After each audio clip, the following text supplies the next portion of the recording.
Le canard est un oiseau aquatique, c'est-à-dire qu'il vit sur les étangs, les lacs et les rivières où il trouve sa nourriture.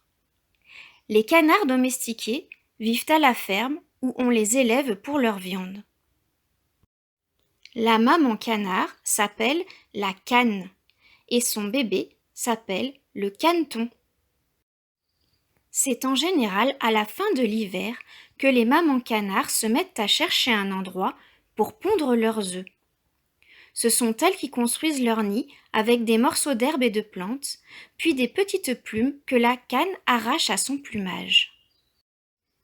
Le nid est posé au sol, caché derrière de hautes herbes ou des buissons. La cane pond en général 8 à 12 œufs, qu'elle va couver pendant environ 4 semaines. Elle ne quitte alors le nid qu'une fois par jour pour aller se nourrir. Pendant que la maman canard couve, les bébés grandissent petit à petit dans leur œuf. Comme tous les oisillons, le caneton possède une petite bosse sur le bec qui l'aide à casser sa coquille lorsqu'il est assez grand pour en sortir. Quand ils sortent de leur coquille, les canetons sont encore tout mouillés par le liquide que contenait l'œuf. Mais pas question de passer plusieurs jours dans leur nid. Dès que leur plumage est sec, les canetons se mettent en rang pour suivre leur maman.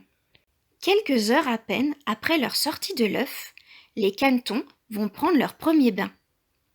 En file indienne, ils se dirigent vers le plan d'eau le plus proche. En mer attentionnée, la cane s'arrête souvent pour les réchauffer ou les regrouper.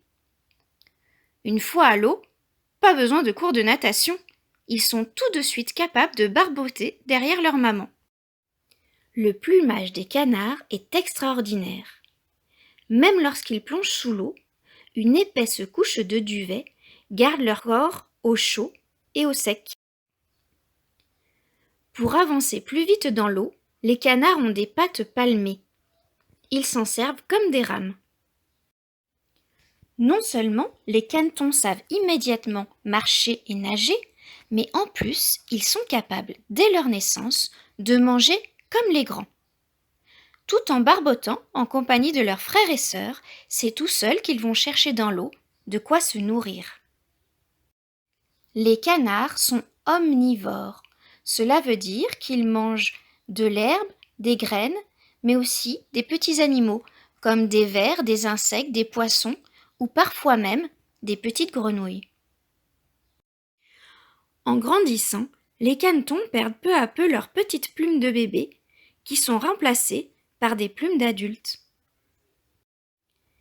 Vers l'âge de 2 mois, leur plumage ressemble à celui de leurs parents, et leurs ailes sont assez grandes pour qu'ils commencent à apprendre à voler, comme des grands.